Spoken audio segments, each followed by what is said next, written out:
হে আমার বন্ধুরা, হে আমার মুরব্বিয়ানেরা, শুনে রেখে দিন বাবা, একজন আবে হায়াতের পানি পান করেছিলেন, তার নাম হলো হযরত খিজির আলাইহিস সালাম। নাম শুনেছেন? হযরত খিজির আলাইহিস সালাম তিনি আবে হায়াতের পানি পান করেছেন। তিনি এখনো বেঁচে আছেন। এছাড়া দুনিয়ার জমিনে আর কেউ আবে হায়াতের পানি পান করতে পারেনি। অনেকেই পানি পান করার চেষ্টা করেছে কিন্তু সন্ধান পায়নি, পানি পান করার সুযোগ হয়নি। আমি আপনিও চেষ্টা করলে পারবো না। আমার আল্লাহ সেই আবে হায়াতের পানিকে এমন ভাবে গোপন করে রেখেছেন। হে তরুণ যুবকেরা, বাদশা জুলকারনাইনের নাম শুনেছেন? পৃথিবী বিখ্যাত একজন বাদশা, বাদশা জুলকারনাইন পৃথিবী বিখ্যাত একজন বাদশা। হে তরুণ যুবকেরা, যিনি সারা পৃথিবীর ভাই আমার সারা পৃথিবীর বাদশাহী করতেন বাদশা জুলকারনাইন। আমার আল্লাহ তাকে এত সম্মান ইজ্জত দিয়েছিলেন, এতটা শক্তি দিয়েছিলেন, ক্ষমতা দিয়েছিলেন বাবা। হে তরুণ যুবকেরা, হে আমার বন্ধুরা, শুনে রেখে দিন, জেনে রেখে দেন, মাঝে মাঝে বাদশা জুলকারনাইনের সঙ্গে আল্লাহর ফেরেশতার কথা হতো। আল্লাহর গুরুত্বপূর্ণ বান্দা, আল্লাহ তাকে স্পেশাল পাওয়ার দিয়েছিলেন, শক্তি দিয়েছিলেন। বুঝতে পারছেন? এগুলো আল্লাহর কুদরতি বান্দা। আল্লাহ তাদের উপর রিসালাত দিয়েছেন, নবুয়ত দিয়েছেন। আল্লাহর মালায়েকা ফেরেশতার সঙ্গে বাদশা জুলকারনাইনের মাঝে মাঝে কথা হতো। হে তরুণ যুবকেরা, বাদশা জুলকারনাইন তিনি চেয়েছিলেন অনেক দিন বাঁচবেন এবং ইবাদত করবেন। তাই ফেরেশতাকে জিজ্ঞাসা করলেন, হে আসমানের ফেরেশতারা, আচ্ছা বলুন তো দেখি আসমানের ফেরেশতারা কেমন ইবাদত বন্দেগী করে? আসমানের ফেরেশতারা কেমন ইবাদত বন্দেগী করেন জানেন? কত ফেরেশতা আছে জানা আছে? বন্ধুরা আমার, তরুণ যুবকেরা আমার, আসমানের ফেরেশতাদের সংখ্যা পৃথিবীর কোন মানুষ জানে না। হে তরুণ যুবকেরা, আমার আল্লাহর ইবাদতে ফেরেশতারা লিপ্ত আছে। আসমানের ফেরেশতা বাদশা জুলকারনাইনকে বললেন, হুজুর, যে ফেরেশতা যে কাজে লিপ্ত আছে সেই কাজে, সেই ইবাদতে এর মধ্যে তিনি আছেন। কেউ যদি রুকুতে দাঁড়িয়ে থাকেন তিনি রুকুতে আছেন, কেউ যদি সিজদায় পড়ে থাকেন তিনি সিজদায় আছেন, কেউ যদি জিকির করেন তো জিকিরই করছেন। আল্লাহর মালায়েকা ফেরেশতারা যে যে কাজে লিপ্ত আছেন সেই ইবাদতে কিয়ামত পর্যন্ত তারা থাকবে। জোরে হবে না? আর জোরে হবে না? বাদশা জুলকারনাইন বললেন, হে আসমানের ফেরেশতা, শুনে রেখে দাও, আমি বাদশা জুলকারনাইনের বড় ইচ্ছা, আমি আল্লাহর ইবাদতটা সারা জীবন করব। আর যদি অনেক বেশি আমি হায়াত পেতাম তাহলে অনেক বেশি আমি আল্লাহর ইবাদতে কাটিয়ে দিতাম। আসমানের ফেরেশতা বলল, হুজুর, আমি আসমানে ফেরেশতাদের ভিতরে শিখ শুনেছি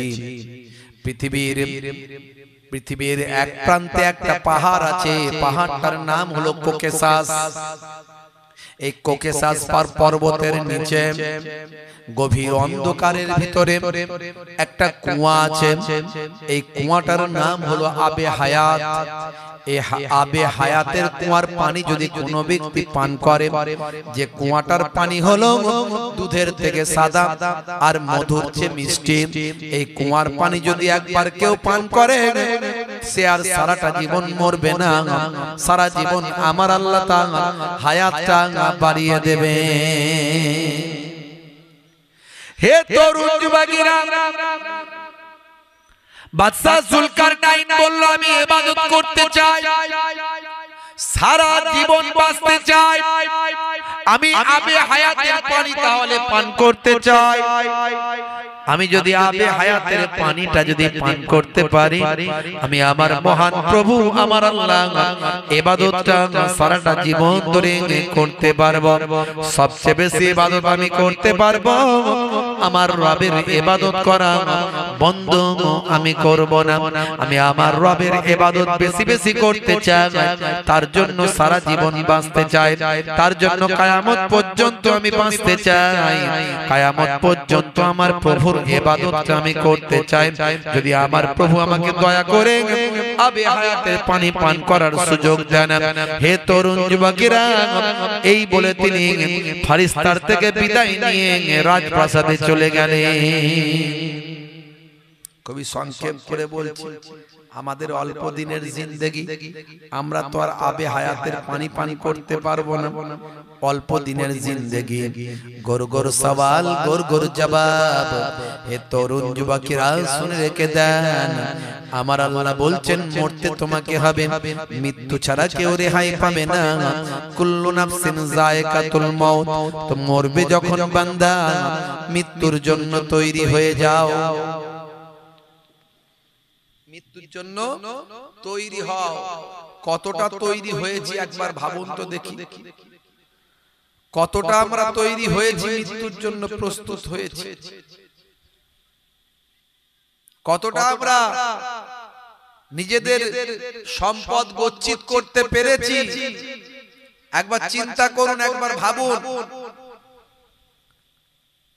হে তরুণ যুবকেরা,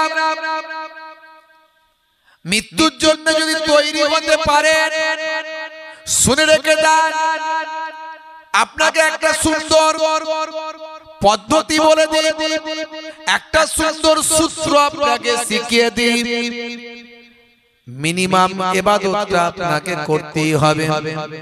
আপনাকে সর্বপ্রথম ঈমানদার হতে হবে, তারপরে আপনাকে ইবাদত আমলওয়ালা হতে হবে। মিনিমাম ইবাদত আমলটা আপনাকে করতে হবে। মিনিমাম ইবাদত আমল বলতে 5 ওয়াক্ত নামাজটা আপনাকে পড়তে হবে। বছরে এক মাস রমজানের রোজাটা রাখতে হবে। আল্লাহর হুকুমগুলো, ডিউটিগুলো আপনাকে পালন করতে হবে। এই অল্প করলেন, বেশি যদি নাও করতে পারেন, শোনেন হে যুবকেরা, হে আমার বাপেরা, মুরব্বিয়ানেরা খেয়াল করেন, মনে রাখবেন, পৃথিবীর মানুষের কাছে আপনি একজন ভালো মানুষ হয়ে যাবেন। পৃথিবীর মানুষ যদি আপনার মৃত্যুর পরে বলে মানুষটা ভালো লোক, ভালো লোক, ভালো লোক, আল্লাহর নবী বলেন ঈমানদারদের সাক্ষীটা আল্লাহর দরবারে গ্রহণযোগ্য। ঈমানদারদের সাক্ষীটা আল্লাহ তাআলার দরবারে গ্রহণযোগ্য। আল্লাহর নবীর কাছে 2টা ডেড বডি আনা হলো। একটা ডেড বডিকে আল্লাহর নবীর সাহাবীরা বললেন, ইয়া রাসূলুল্লাহ, হাবিবাল্লাহ, এই যে ডেড বডিটা দেখছেন হুজুর, এই ডেড বডিটা বিরাট ইবাদত বন্দেগী বেশি ছিল না।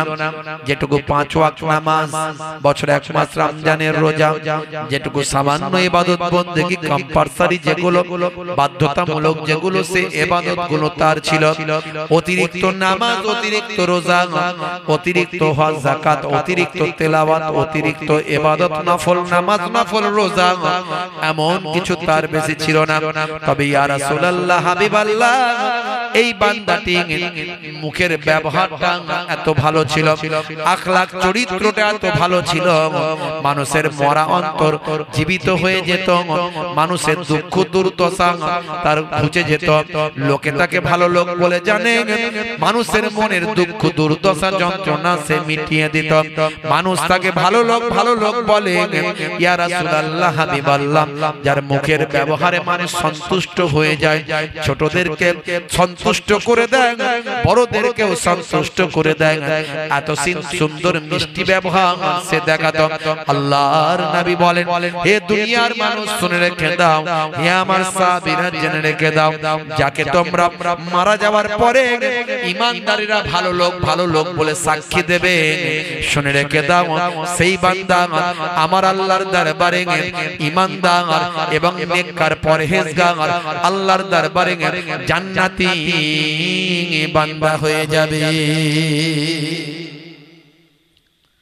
তোমাদের মতো ঈমানদারদের সাক্ষীটা আল্লাহর দরবারে গ্রহণযোগ্য। জোরে বলুন সুবহানাল্লাহ। তাহলে মারা যাওয়ার আগে এমন হয়ে যান লোকে যেন আপনাকে বলে ভালো লোক, ভালো মানুষ। এই সাক্ষীটা যেন ঈমানদারদের পান। এই ঈমানদারদের সাক্ষীটা যেন আপনি পান। এই ঈমানদারদের সাক্ষীটা আল্লাহর দরবারে গ্রহণযোগ্য, দয়ার নবীর হাদিস থেকে প্রমাণ। হে তরুণ যুবকেরা, হে আমার বন্ধুরা, শুনে রেখে দিন বাবা, জেনে রেখে দেন হে মুসলমান। তারপর যে কথা বলছিলাম বন্ধুরা আমার, মুরব্বিয়ানেরা আমার, এমন সময় বাদশা রাজ দরবারে চলে এলেন। রাজ দরবারে এসে তিনি তার মন্ত্রী পরিজন সঙ্গে সাথী সভাসদদের নিয়ে বসলেন। ভাই আমার, দোস্ত আমার, সকলের সঙ্গে আলোচনায় বসে গেলেন। বাদশা জুলকারনাইন সারা পৃথিবীর বাদশা বাবা রাজ দরবারে বসে গেছেন। বাদশা জুলকারনাইনের প্রধান উপদেষ্টা যিনি ছিলেন তিনি আর অন্য কেউ নন, তিনি হলেন হযরতে খিজির আলাইহিস সালাম। হে তরুণ যুবকেরা, হে আমার বন্ধুরা, হে আমার মুরব্বিয়ানেরা, শুনে রেখে দিন বাবা, ভাইরা আমার, তরুণ যুবকেরা আমার, সভাসদদের নিয়ে আলোচনা শুরু করলেন। বড় বড় বুজুর্গ ব্যক্তিরা ছিলেন। ভাইরা আমার, তরুণ যুবকেরা আমার, মুরব্বিয়ানেরা আমার, বড় বড় ব্যক্তিরা, বড় বড় বুজুর্গ আল্লাহ ওয়ালা মানুষেরা ছিলেন। এমন সময় সকলের সঙ্গে আলোচনা শুরু করলেন। হে আমার সভাসদগণেরা, হে আমার সঙ্গী সাথীরা, আমি আপনাদের সঙ্গে কথা বলতে চাই। আমি দীর্ঘদিন বাঁচতে চাই, দীর্ঘদিন আল্লাহর ইবাদত বন্দেগী করতে চাই। আমি সহজে মারা যেতে চাই না।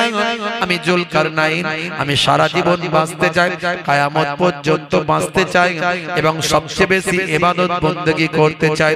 অনেক নামাজ, অনেক তেলাওয়াত, অনেক ইবাদত করতে চাই। কারণ ইবাদত না করলেই আমার আল্লাহ খুশি হবেন, আর আমার আল্লাহ উপযুক্ত সম্মানটা করা হবে, আমার আল্লাহর হক আদায় করা হবে। ইবাদত ছাড়া আমার আল্লাহকে খুশি করতে পারবো না।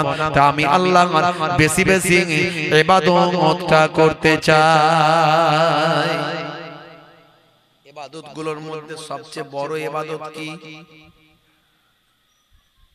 সবচেয়ে বড় ইবাদত কি বলেন? একটু হ্যাঁ দেন, বলেন। ইবাদত গুলোর মধ্যে সবচেয়ে বড় ইবাদত কি একটু বলেন? কি জি? হ্যাঁ বলেন। নামাজ। মাশাআল্লাহ, একটু বলবেন তো। আপনারা কি আমার উপর রাগ করেছেন নাকি? একটু রাগ করেছেন কি জি? এবার তাকবীর দেন তো দেখি, নারে তাকবীর। আর জোরে হবে না নারে তাকবীর? আচ্ছা, এরকম আওয়াজ দিলে আমরা ওয়াকাফের সম্পত্তি ফিরে পাবো মনে হচ্ছে? পাবো মনে হচ্ছে? ও বুঝে নেবে, এদের কোনো টেম্পার নাই, এদের কোনো টেম্পার নাই। এই টেম্পারে ওরা দুই একবার একটু চিৎকার করবে, ও কিচ্ছু অসুবিধা নেই। এইরকম টেম্পার দেখালে কোনো কাজই হবে না। জোরে সোরে তাকবীর দেন, নারে তাকবীর। জোরে দিতে বললো যেরকম, আসতেও সেরকম। একটু জোরে আওয়াজ দেন না ভাই। গোস্টোস খান তো নাকি আপনারা? কি জি? না, সন্ধ্যা থেকে অনেক তাকবীর দিয়েছি হুজুর, আজ পাচ্ছি না। এত আলা হয়ে যাচ্ছেন কেন? মাটি আর মানুষ, 24 পরগনার মানুষ, বসিরহাট হুজুরের পাশের মানুষ তো আপনারা নাকি? হ্যাঁ কি জি? তো সেই বসিরহাট হুজুরের পাশের মানুষ, মাটি আর মানুষ, 24 পরগনার মানুষ, সব সময় হাই স্পিড। 24 পরগনার আলেম বেশি, হাফেজ বেশি, মাওলানা বেশি, মুফতি বেশি, নামাজি বেশি, দাড়িওয়ালা বেশি, টুপিওয়ালা বেশি, মাদ্রাসা বেশি, মসজিদ বেশি। আর গন্ডগোল বেশি না কম? কিছুই বলেন না, কম তাই তো নাকি? মাশাআল্লাহ, কম হলেই ভালো। একটু জোরে সোরে তাকবীর দেন দেখি 24 পরগনার মানুষ, মাটি আর মানুষ। নারে তাকবীর! জানো মনে হচ্ছে আপনারা খান না 3-4 দিন। আমি এত জোরে আওয়াজ দিচ্ছি, আপনাদের আওয়াজ বের হচ্ছে না। কি জি এই যুবকের একটু জোরে দাও না রে ভাই, জোরে সোরে আওয়াজ দেন। নারে তাকবীর! একই রকম, একটু আওয়াজ জোরে বের হচ্ছে। কি জি ভাইরা আমার, এই যে ওয়াকাফের সম্পত্তি, এই লড়াই আপনার আমার মসজিদ মাদ্রাসার লড়াই, কথা ঠিক না ভুল বলে? হ্যাঁ, 5 তারিখে আবার রায় আছে সুপ্রিম কোর্টে। এই বিলেতে কি বলা হয়েছে জানেন? বলা হয়েছে যে সে আর তার সম্পত্তি ওয়াকফ করতে পারবে না। তাহলে ওয়াকফ করতে গেলে বলছে 5 বছর আগে নামাজ কালাম ইবাদত বندگی ঠিকভাবে করতে হবে। প্র্যাকটিসিং ইসলাম মানে ইসলামের প্র্যাকটিস তার থাকতে হবে। যদি 5 বছর তার ইসলামের প্র্যাকটিস ঠিকঠাক থাকে, ওই বাবুরা যদি মনে করে যে হ্যাঁ ইসলামের প্র্যাকটিস আছে, এবারে মনে করলো যে আমি ওয়াকাফের সম্পত্তি দেব, আমি ওয়াকফ করব, তখন সে করতে পারবে, তার আগে পারবে না। তার মানে যদি মনে করে কোন অমুসলিম ভাই যে আমি মুসলমানদের ডেভেলপমেন্টের জন্য, মুসলিম সমাজ অনেক পিছিয়ে, শিক্ষা দীক্ষায় এখনো তো অনেক পিছিয়ে, স্বাস্থ্যে উন্নতিতে, যেমন হিন্দু ভাইরা অনেক উন্নতি, তাদের অনেক ডেভেলপমেন্ট, তাদের শিক্ষা দীক্ষায় দেখুন আর আমাদের শিক্ষা দীক্ষায় দেখুন, আগের থেকে আমাদের ডেভেলপমেন্ট হয়েছে।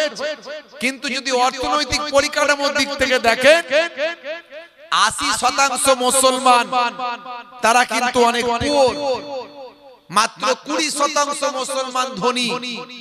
তাহলে যদি কোন হিন্দু খ্রিস্টান জৈন বৌদ্ধ মনে করে যে আমার অনেক সম্পত্তি আছে, আমি কিছুটা সম্পত্তি মুসলমানদের উন্নতির জন্য দেব, ওয়াকফ করব, আর দিতে পারবে না।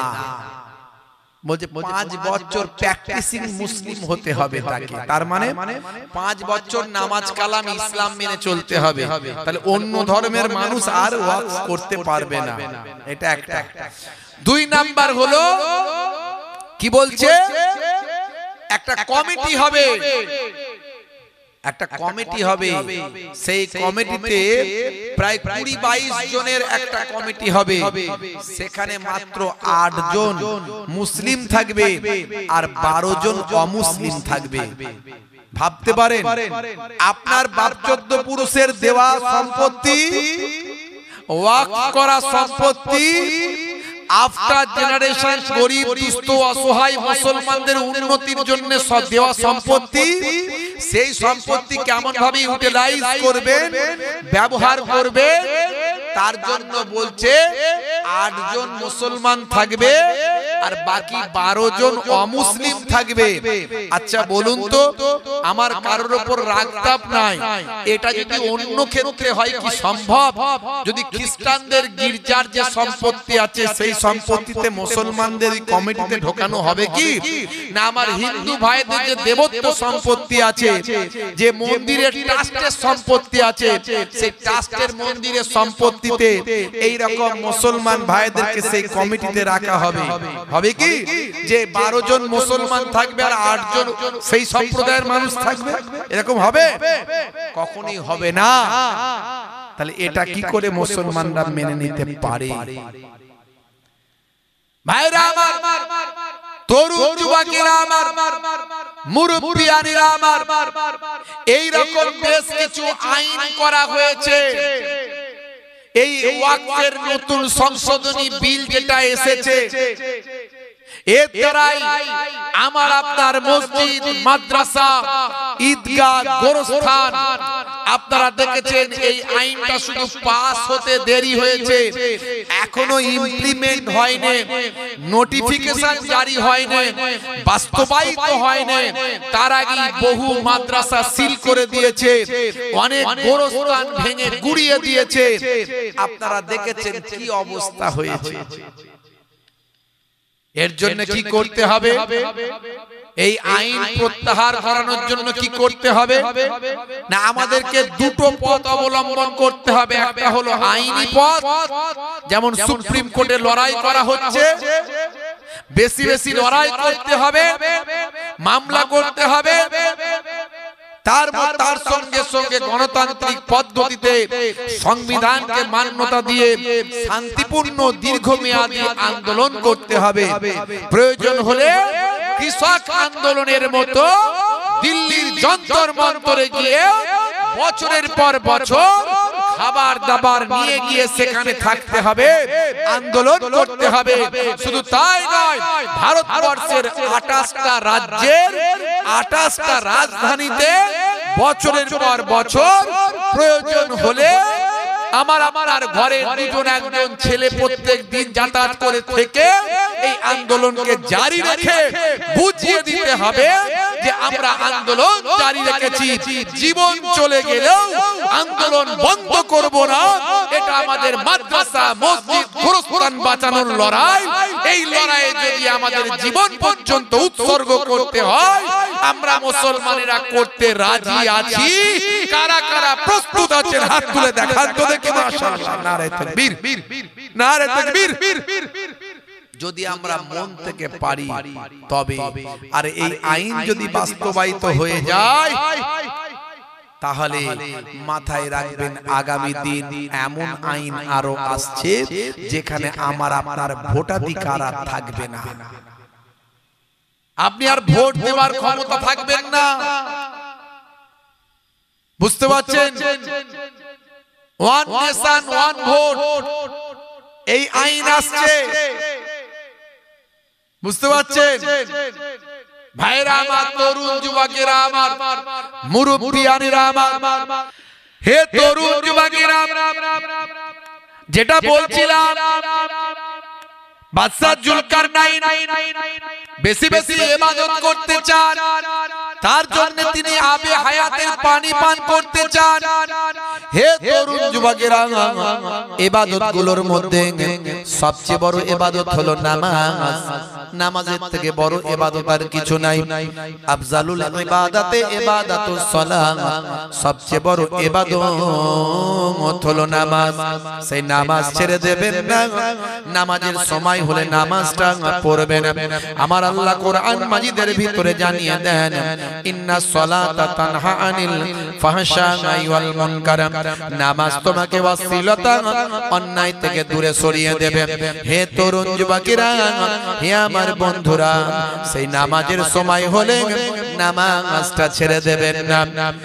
নামাজ যদি আপনি পড়েন, আল্লাহর সঙ্গে বান্দার যোগাযোগটা হবে নামাজের মধ্যে দিয়ে, আল্লাহর সঙ্গে বান্দার কথা হবে। হে তরুণ যুবকেরা, হযরতে মুসা কালিমুল্লাহ আমার আল্লাহকে বলেছেন, আল্লাহ আপনি আমার সঙ্গে কথা বলেন, আর কি কারো সঙ্গে কথা বলেন? আমার আল্লাহ, আয় আমার আল্লাহ, আয় আমার মাবুদ, আয় আমার স্রষ্টা, আয় আমার রব, আপনি আমার সঙ্গে কথা বলেন, আর কি কারো সঙ্গে কথা বলেন? মুসা কালিমুল্লাহকে আল্লাহ বললেন, হে নবী মুসা, তোমার সঙ্গে যখন আমি কথা বলি ৭০,০০০ নূরের পর্দার ভিতর থেকে কথা বলি। তবে শুনে রেখে দাও, আখিরি জামানায় একজন পয়গম্বর আসবেন, জগতের শেষ নবী আসবেন। সেই নবীর সম্মান অনেক, সেই নবীর উম্মতেরও সম্মান অনেক।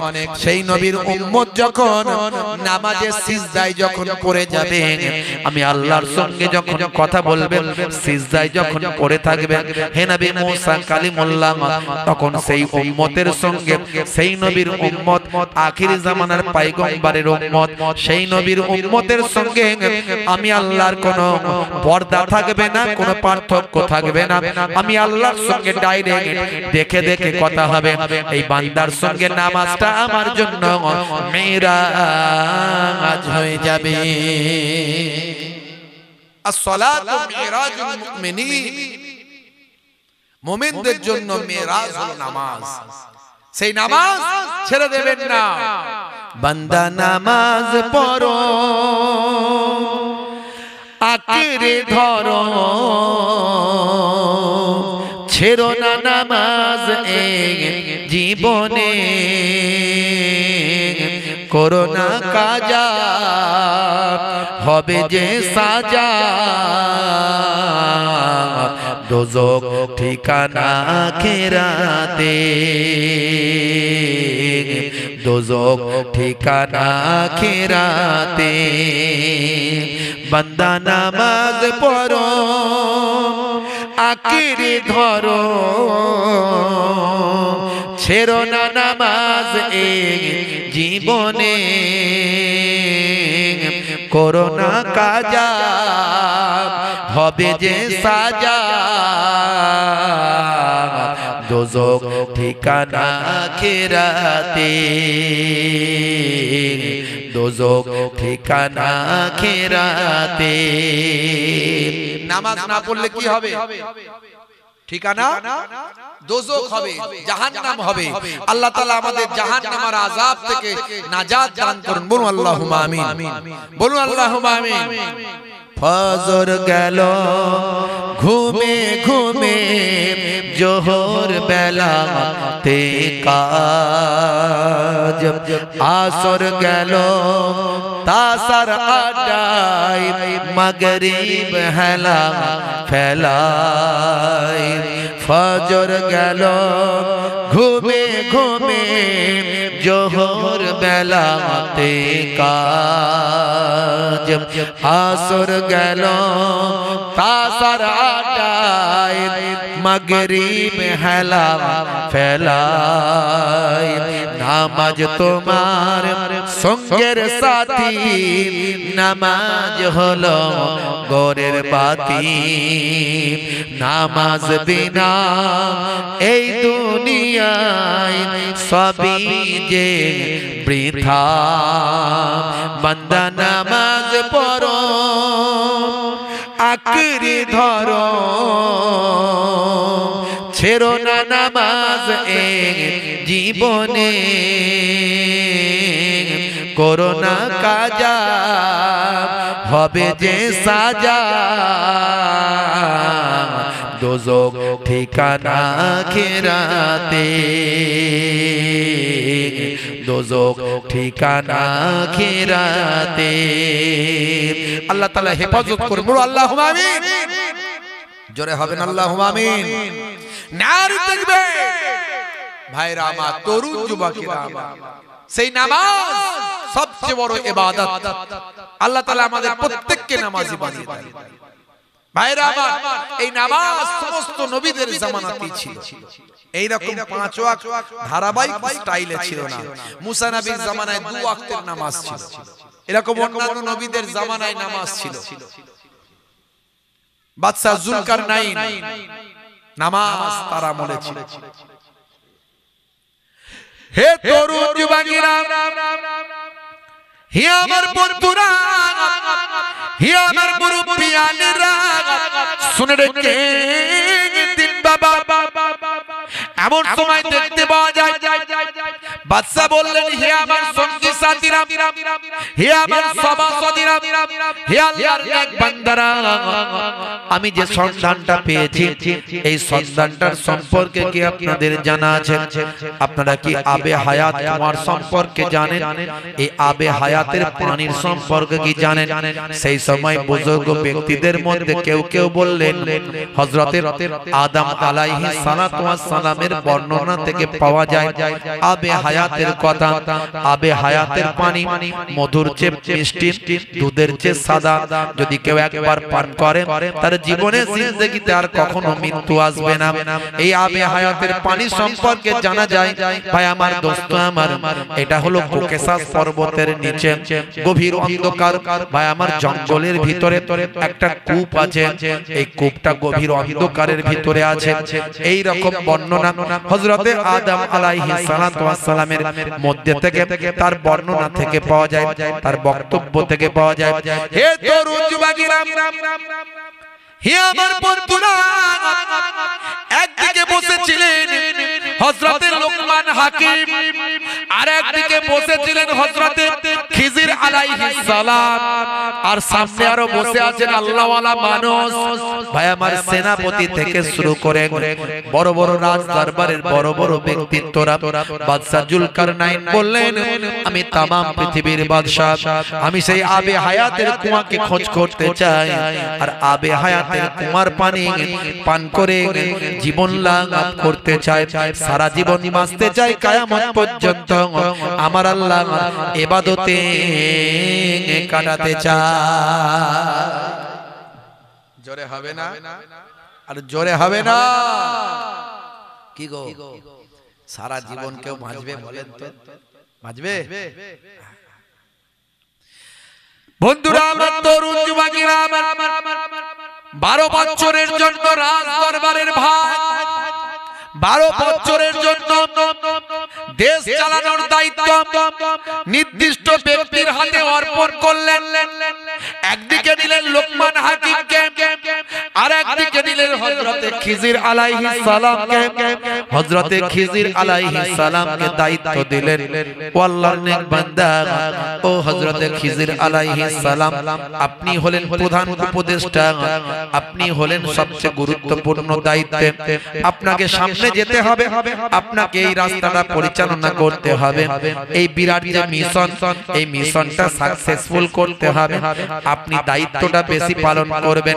শোনেন, আবে হায়াতের কুয়া খোঁজ করতে গেলে গভীর অন্ধকার জঙ্গলের ভিতরে, যেখানে ঘুটঘুটে অন্ধকার পাওয়া যাবে, যেখানে সূর্যের আলো পৌঁছায় না, এমন অন্ধকারের ভিতরেই তো আমার আল্লাহ সেই কূপটা, কুয়াটা রেখেছেন, আবে হায়াতের কুয়া। সেখানে যেতে গেলে আলো লাগবে, লাইট লাগবে। রাজকোষ থেকে দুটো মূল্যবান মানিক পাথর আপনি বের করে নিন, মূল্যবান মানিক পাথর বের করে নিন, যে পাথরের আলোয় অন্ধকারের ভিতরে আলোকিত হয়ে যাবে। সেই পাথরটা একটা আমার কাছে রাখি, আর একটা হে হযরতে খিজির আলাইহিস সালাম আপনার কাছে রেখে দিন। দুটো পাথর দুজনের কাছে নিলেন, অন্ধকারে আলোকিত করা পাথর রাজ কোষ থেকে নিলেন, নিয়ে চলতে লাগলেন। বাবা, বহু সৈন্য সামন্ত নিয়ে, সঙ্গী সাথী নিয়ে একেবারে পূর্ব দিকে হাঁটতে শুরু করলেন।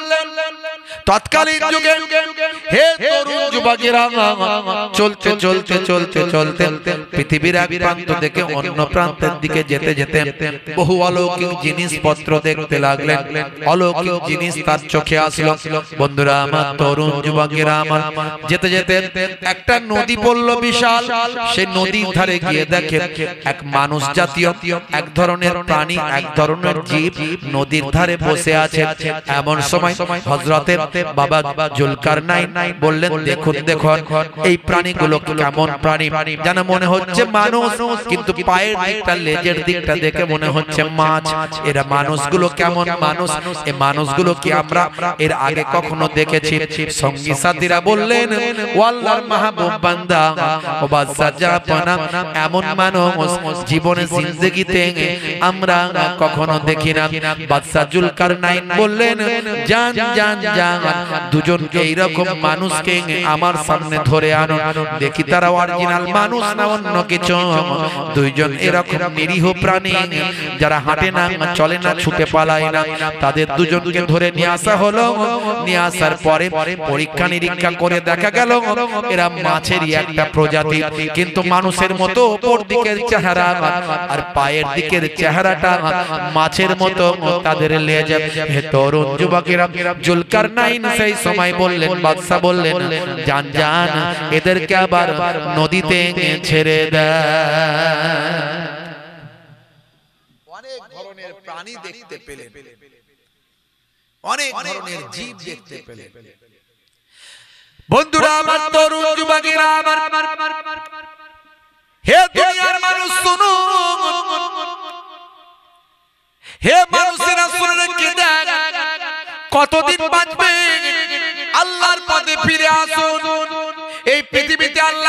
নিয়ামত দিয়েছেন, কত জীব দিয়েছেন, পৃথিবীতে কত ছোট বড় প্রাণী দিয়েছেন। আমার আল্লাহ পৃথিবীকে সুন্দর করে সাজিয়ে দিয়েছেন। পৃথিবীতে কি সুন্দর নদী দিয়েছেন, ঝর্ণা দিয়েছেন, পৃথিবীতে কি সুন্দর বাতাস দিয়েছেন। বাবা হে তরুণ যুবকেরা, আমার আল্লাহর নিয়ামত দেখলে আপনি অবাক হয়ে যাবেন। কি সুন্দর মৃদু বাতাস বয়, কি সুন্দর ঝোড়ো বাতাস বয়। আমার আল্লাহর কুদরত, কি সুন্দর ঝর্ণা বয়ে যায়। আমার আল্লাহর কুদরত, কি সুন্দর পাহাড়, কি সুন্দর ঝর্ণা, কি সুন্দর নদী বয়ে যায়, কি সুন্দর মনোরম দৃশ্য, চারিদিকটা সুন্দর। আমার আল্লাহর দুনিয়া যদি এত সুন্দর হয়, আমার আল্লাহর জান্নাত তাহলে কত সুন্দর। দুনিয়া সুন্দর, মানুষ সুন্দর, আসমান সুন্দর, জমিন সুন্দর, সুন্দরে সুন্দরে পাল্লা। জানি না কত সুন্দর তুমি আল্লাহ, জানি না কত সুন্দর তুমি আল্লাহ, জানি না কত সুন্দর তুমি আল্লাহ, জানি না কত সুন্দর তুমি আল্লাহ। আর জোরে হবে না। ঝর্ণা ছুটে চলে একে বেঁকে, পৃথিবীর পথে কত ছবি এঁকে। ঝর্ণা ছুটে চলে একে বেঁকে, পৃথিবীর পথে কত ছবি এঁকে। সাগরের গর্জনে, নদীর কলতানে, সাগরের গর্জনে, নদীর কলতানে, ঢেউয়ে ঢেউয়ে দেয় পাল্লা। জানি না কত সুন্দর তুমি আল্লাহ, জানি না কত সুন্দর তুমি আল্লাহ, জানি না কত সুন্দর তুমি আল্লাহ, জানি না কত সুন্দর তুমি আল্লাহ। জোরে হবে না? আরেকটু জোরে হবে না? আরেকটু জোরে হবে না? বাগানে ফুটে ফুল রাশি রাশি, রাতেরই তারা ভরা চাঁদের হাসি। বাগানে ফুটে ফুল রাশি রাশি, রাতেরই তারা ভরা চাঁদের হাসি। গুনগুন গানে ঢেকে মৌমাছি মধু চাকে, গুনগুন গানে ঢেকে মৌমাছি মধু চাকে। ফুলে ফুলে করে হাল্লা। জানি না কত সুন্দর তুমি আল্লাহ, জানি না কত সুন্দর তুমি আল্লাহ, জানি না কত সুন্দর তুমি আল্লাহ, জানি না কত সুন্দর তুমি আল্লাহ। দুনিয়া সুন্দর, মানুষ সুন্দর, আসমান সুন্দর, জমিন সুন্দর, সুন্দরে সুন্দরে পাল্লা। জানি না কত সুন্দর তুমি আল্লাহ, জানি না কত সুন্দর তুমি আল্লাহ, জানি না কত সুন্দর তুমি আল্লাহ, জানি না কত সুন্দর তুমি আল্লাহ। জোরে হবে না? জোরে হবে না? আল্লাহর দুনিয়া যদি এত সুন্দর হয়, আল্লাহর জান্নাত কত সুন্দর। একবার ভাবুন, চিন্তা করুন। তাই বেশি বেশি ইবাদত করার জন্য বাদশা জুলকারনাইন তিনি অস্থির হয়ে গেলেন। বন্ধুরা আমার, তরুণ যুবকেরা আমার, আরো বেশ কিছুটা চলে গেলেন। সেখানে গিয়ে দেখলেন, হে তরুণ যুবকেরা, হে আমার মুরব্বিয়ানেরা, একটা ভাই আমার বিশাল উঁচু প্রাচীর দেখতে পেলেন। এই প্রাচীরের ভিতরে কি আছে ভাই আমার দেখার চেষ্টা করলেন, চিন্তা করলেন প্রাচীরের ভিতরে কি আছে দেখতে হবে। এই চিন্তা করলেন বাদশা জুলকারনাইন। হে যুবকেরা, হে আমার বন্ধুরা, এই চিন্তা করে অনেক চেষ্টা প্রচেষ্টা করে একজনকে ভিতরে পাঠালেন। যাও দেখে এসে খবরটা দাও যে গেল সে আর ফিরলো না, যে গেল সে আর এলো না। ভাই আমার দোস্ত আমার বাদশাহ জুলকারনাইন দ্বিতীয় আরেকজনকে পাঠানোর চেষ্টা করলেন। তিনিও কষ্ট করে পাথরটা টপকালেন, টপকে যখন ওপারে গেলেন তিনি আর ফিরে এলেন না। বাদশাহ জুলকারনাইন বুঝলেন এটা খুব ভয়ঙ্কর জায়গা আছে, এই জায়গায় আর কাউকে পাঠানোর দরকার নাই। যখন তারা উপাসে আছে থাকুক, ওই জায়গা থেকে বাধা দেওয়ার দরকার নাই। সেখানে আর কাউকে না পাঠিয়ে সেখান থেকে বাদশাহ জুলকারনাইন সঙ্গী সাথীদের নিয়ে আরো পূর্ব দিকে হাঁটতে লাগলেন। হে তরুণ যুবকেরা, পূর্ব দিকে যাওয়ার পরে এক শ্রেণীর মানুষের সঙ্গে দেখা হলো। তারা ভয়ে ভীত অবস্থায় রইল। তারা বাদশাহ জুলকারনাইনের কাছে এসে আত্মসমর্পণ করে বলল, হুজুর আমাদেরকে বাঁচান, আমরা বড় বিপদের মধ্যে আছি। কি হয়েছে তোমাদের? বলে ওই যে পাহাড় দেখছেন, ওই পাহাড়ের মাঝখানটা রাস্তা, চারিদিকটা পাহাড়, ওই পাহাড়ের মাঝখানটা গিরিপথ। ওই গিরিপথ দিয়ে একদল দস্যু যখন তখন ওই পাহাড় থেকে চলে আসে, এসে আমাদের মাল সম্পদ সব ধ্বংস করে দেয়। তারা ভীষণ ভয়ঙ্কর, তাদের শক্তি সাহস বিরাট, আমরা দুর্বল, আমাদের সবকিছু ধ্বংস করে, আমাদের ফল পাকড় আসবাবপত্র পশু পাখি গাছপালা আমাদের যাবতীয় ফসল আদি সব ধ্বংস করে দেয়, এমনকি আমাদের মধ্যে থেকে বহু মানুষকে হত্যা করে।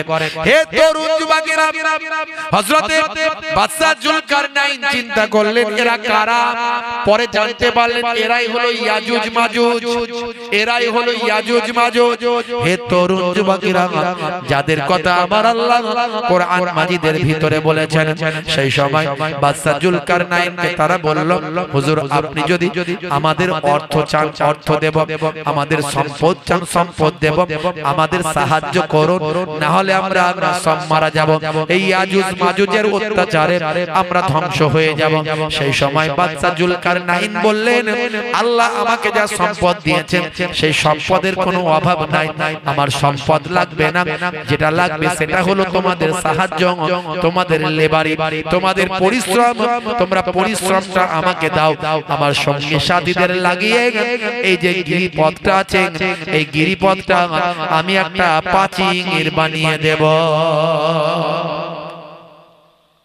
লোহা দিয়ে তামা দিয়ে যত রকম ধাতু আছে সেই ধাতু তিনি আনালেন, আনিয়ে সেগুলোকে তাপ দিয়ে আগুন জ্বালিয়ে সেগুলোকে গলিয়ে ফেললেন, গলিয়ে ফেলে সেই বিশাল পাহাড়ের মাঝখানে গিরিপথকে তিনি ঝালাই করে ঢালাই করে লোহা বিভিন্ন ধাতু দিয়ে আল্লাহর কুদরতি সাহায্য নিয়ে সেখানটা ঘিরে একেবারে ঢালাই করে দিলেন, এই দিক থেকে ঘিরে দিলেন যাতে করে আর ইয়াজুজ মাজুজ আর বেরোতে না পারে।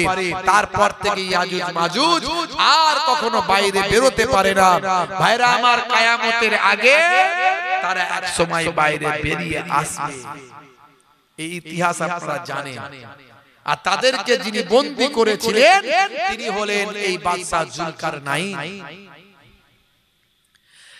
হে তরুণ যুবকেরা, হে আমার বন্ধুরা, শুনে রেখে দিন বাবা, জেনে রেখে দেন হে মুসলমান, এই কথাগুলো সব কোরআন মাজিদের কথা।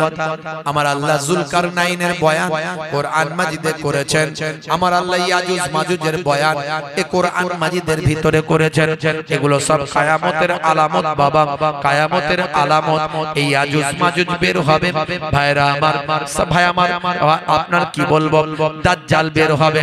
হে তরুণ যুবকেরা, হে আমার বন্ধুরা, সারা পৃথিবীতে একটা মালহামা তৈরি হবে, ঘরে ঘরে গান বাজনা ঢুকে যাবে, মহিলারা সমাজে নেতৃত্ব দেবে, আর পুরুষের সংখ্যা কমে যাবে, নারীর সংখ্যা বেড়ে যাবে। হে তরুণ যুবকেরা, হে আমার বন্ধুরা, নারীরা অশ্লীল পোশাক পরিধান করবে, সমাজে ফিতনা ফাসাদ চারিদিকে চালু হয়ে যাবে। এই রকম সারা পৃথিবীতে একটা মালহামা যুদ্ধ শুরু হয়ে যাবে। এই মালহামাতে 1/3 মানুষ মারা যাবে, আধুনিকতা হারিয়ে যাবে।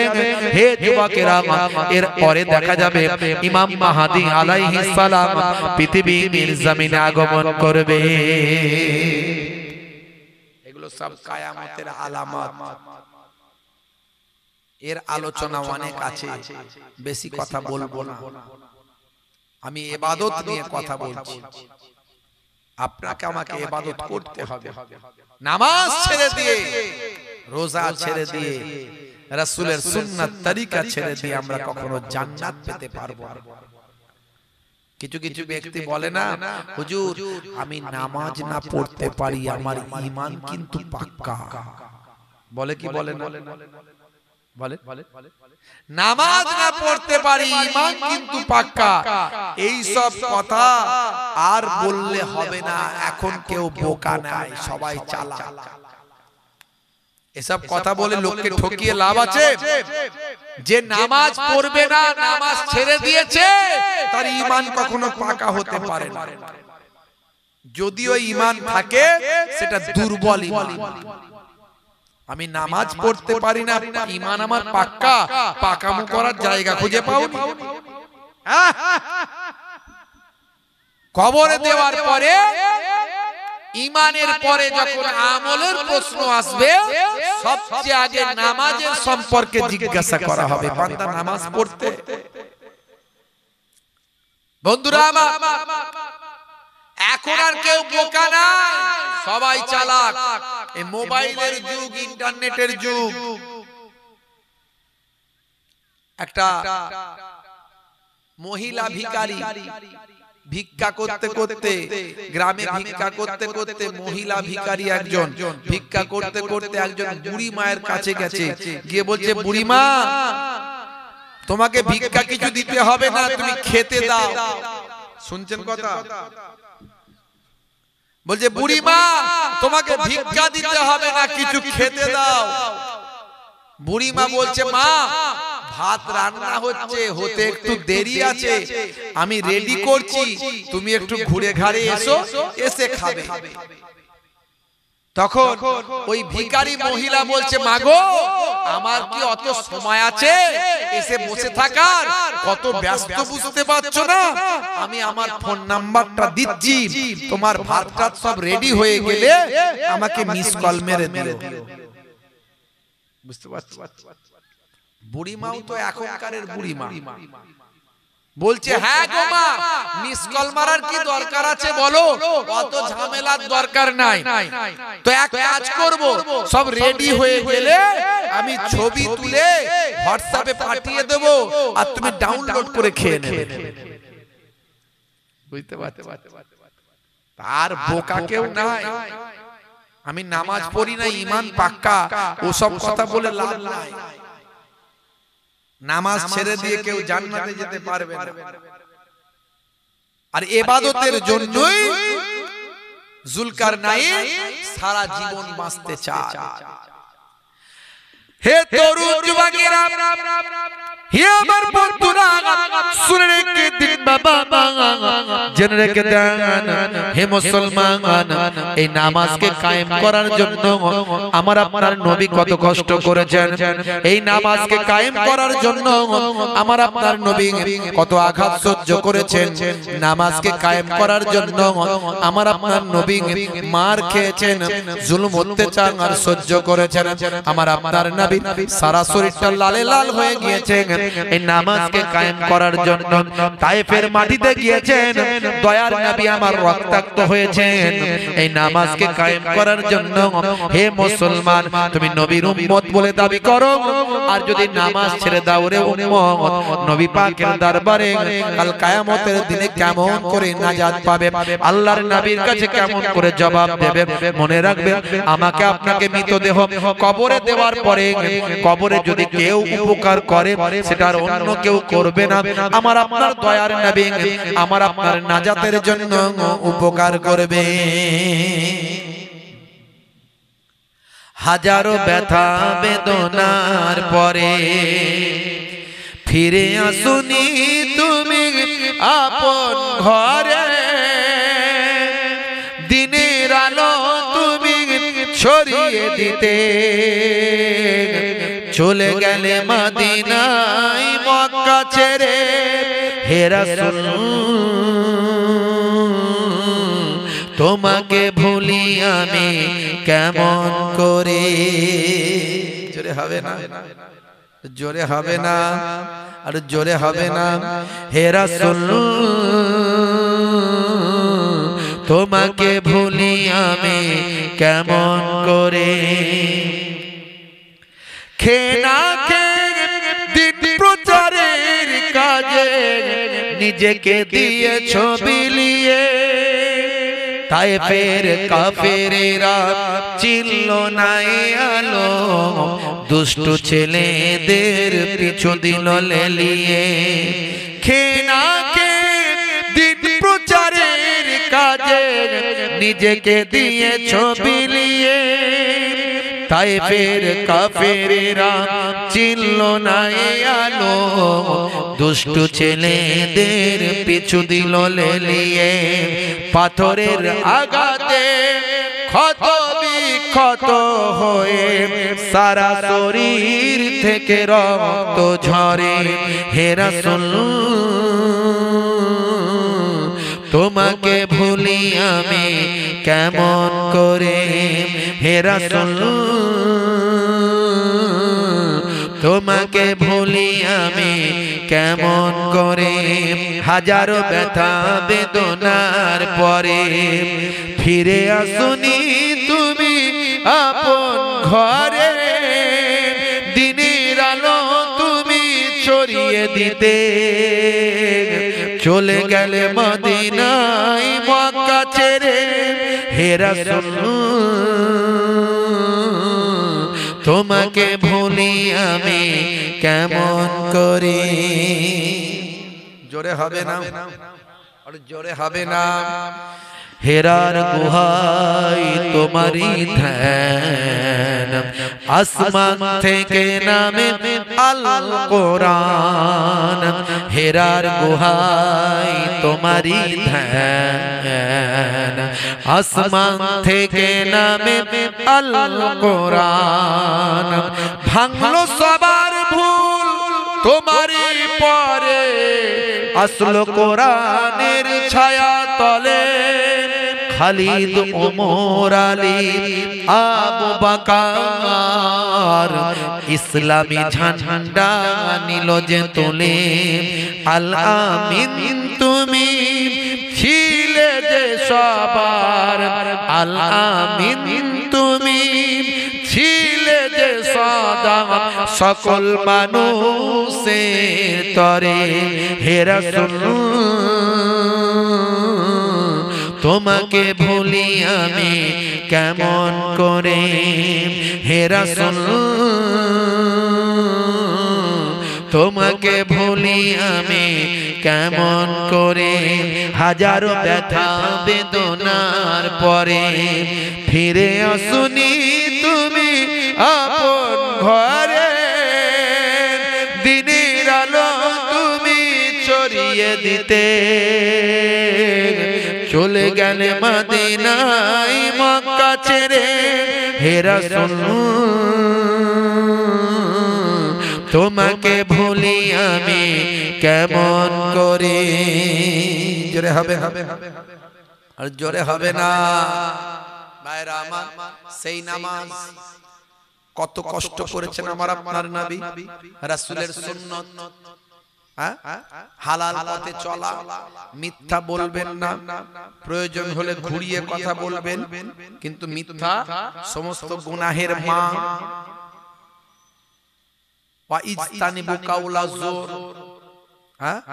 ভাইরা আমার, তরুণ যুবকেরা আমার, মনে রাখবেন ছোটদের স্নেহ করবেন, বড়দের সম্মান করবেন। ছোটদের স্নেহ করবেন, বড়দের সম্মান করবেন, নিজের স্ত্রীকে মর্যাদা দেবেন, স্ত্রীর সঙ্গে খারাপ আচরণ করবেন না। সে তার বাম্মাকে ছেড়ে আপনার ঘরের মেহমান, আপনার ঘরে তাকে নিয়ে এসেছেন, বাম্মা আত্মীয় স্বজন সবাইকে ছেড়ে এসেছে, তার সঙ্গে খারাপ ব্যবহার করবেন না, তাকে কষ্ট দেবেন না, স্ত্রীর সঙ্গে খারাপ ব্যবহার করবেন না। কাল কিয়ামতের দিনে প্রত্যেকটা স্বামী স্ত্রীর সার্টিফিকেট ছাড়া জান্নাতে যেতে পারবে না। বুঝতে পারছেন? পিতামাতার সেবা করবেন, পিতামাতাকে রাজি করবেন, পিতামাতাকে খুশি করবেন। পিতামাতা যদি রাজি হয়ে যায়, আমার আল্লাহ আপনাকে জান্নাতটা দান করে দেবেন। হুমা জান্নাতুকা ওয়া নারুকা, তোমাদের বাম্মা হলো জান্নাত, তোমাদের বাম্মা হলো জাহান্নাম। আল্লাহর নবী বলেন, ইযহাব ফাকরিমহা ফাইনাল জান্নাতা তাহতা রিজলাইহা, যাও যাও তোমার মায়ের সম্মান করো, তার কারণ তোমার মায়ের পায়ের তলায় তোমার জান্নাত। হে তরুণ যুবকেরা, হে আমার বন্ধুরা, শুনে রেখে দিন বাবা, জেনে রেখে দেন। হে মুসলমান, একটুখানি লক্ষ্য করুন বাবা, হে মুসলমান একটু খেয়াল করুন। এমন সময় হযরতে বাবা যুলকারনাইন সেখান থেকে চলে গেলেন, ইয়াজুজ মাজুজকে বন্দী করে দিলেন, যে ইয়াজুজ মাজুজ কিয়ামতের আগে তারা বেরিয়ে আসতে পারবে।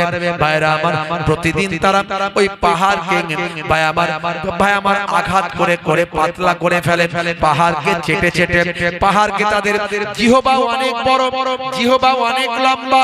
কারো ভাইয়েরা আমার, তরুণ যুবকেরা আমার, তার শরীরের গঠন বিভিন্ন রকম, তারা ভয়ঙ্কর চেহারা, ওই লম্বা জিহবা দিয়ে চেটে চেটে পাহাড়কে তারা পাতলা করে ফেলবে, যেন মনে হয় আগামী কাল বেরিয়ে যাব, এই চিন্তা করে তারা রেখে দেবে।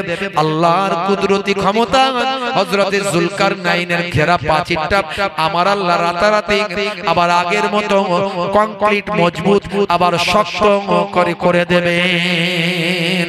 হে তরুণ যুবকেরা, কারণ তারা ইনশাআল্লাহ বলে না। কোন কিছু আমরা যদি সংকল্প করি, কি বলতে হয়? ইনশাআল্লাহ।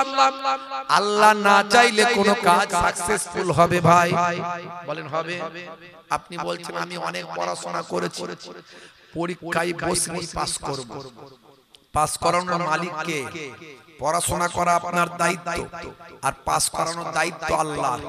আমার আল্লাহ যদি রাজি হন, ওই যিনি এক্সামিনার তার মন মানসিকতায় যদি আল্লাহ মোহাব্বত ভালোবাসা দিয়ে দেন, তাহলে দেখবেন নাম্বারটা ঠিকঠাক পাবেন। তাহলে ওরই মাঝখানে খুঁজে খুঁজে ওই নাম্বার কেটে কেটে পাস মার্ক থেকে ফেল করিয়ে দেবে। তাহলে তার মনের ভিতর চেতনায়, তার হৃদয়ে আপনার প্রতি মোহাব্বত দিয়ে আপনাকে কোয়ালিফাইড করানোর মালিক হলেন আল্লাহ।